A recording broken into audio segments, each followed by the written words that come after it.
In a sense, there's the foreknowledge of God, the sovereignty of God, the transcendent nature of God, the immanent nature of God. And God lives, of course, outside of time and space. Everything's now. So it's very difficult to think of past, present, future when it's all now. That's why it's not fixed, because God can work in the now to bring about everything from that perspective.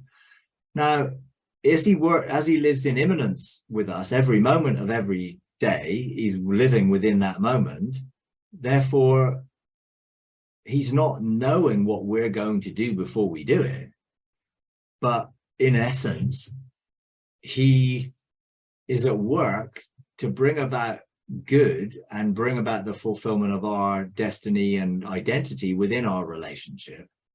And therefore, he's always going to bring good out of everything that's doing. But, you know, some people are into very heavy sovereignty. Well, if everything happened, it must have been God. Well, no, me doing something wrong wasn't God. It was me choosing to do something wrong. It's not God.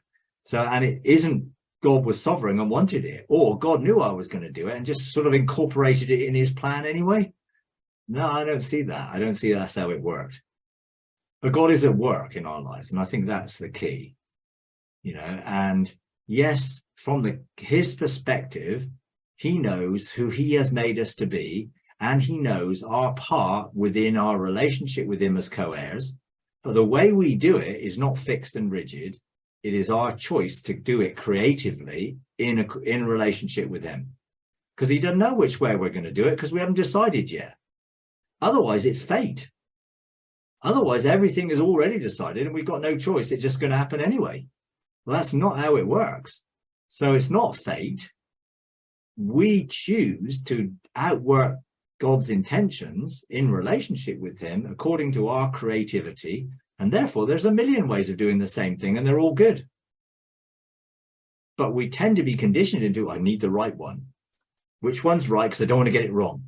Because we're afraid if we get it wrong, God will be disapproving of us. Well, it's not like that way.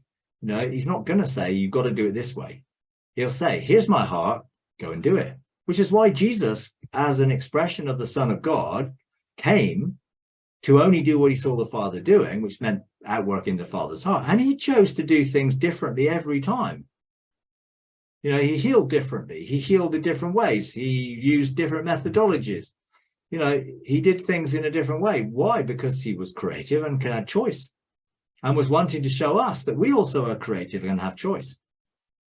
So we're not stuck into this fixed, rigid, there's only one way to do it and you must do it perfectly that way. So you get this, well, there is the will of God.